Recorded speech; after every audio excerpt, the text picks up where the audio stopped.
বীর চট্টলা টিভি। আসসালামু আলাইকুম। বীর চট্টলা টিভি থেকে আমন্ত্রণ জানাচ্ছি। আমি তানিশা সুলতানা আফিফা।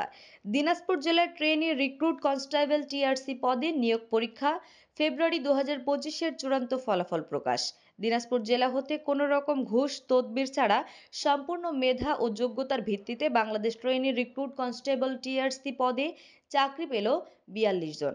সেবার ব্রতে চাকরি এই স্লোগানে ১৬ মে ২০২৫ খ্রিস্টাব্দ দিনাজপুর জেলায় নিয়োগযোগ্য শূন্য পদের বিপরীতে বিদ্যমান কোটা পদ্ধতি অনুসরণ করে শতভাগ মেধা যোগ্যতা ও স্বচ্ছতার মাধ্যমে বাংলাদেশ পুলিশের ট্রেনি রিক্রুট কনস্টেবল টিআরসি পদে নিয়োগ ফেব্রুয়ারি ২০২৫-এর চূড়ান্ত ফলাফল প্রকাশ করা হয়েছে।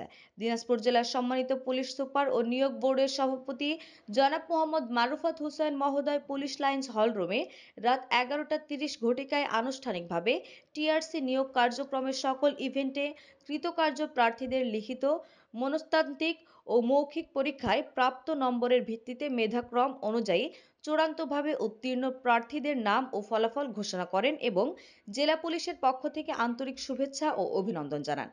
এ সময় নিয়োগ বোর্ডের সম্মানিত সদস্য জনাব এবিএম ফৈজুল ইসলাম, অতিরিক্ত police super crime and ops Nilphamari ও জনাব একেএম ফজলুল হক, অতিরিক্ত police super A circle Lalmonirhat সহ জেলা পুলিশের ঊর্ধ্বতন কর্মকর্তাগণ উপস্থিত ছিলেন।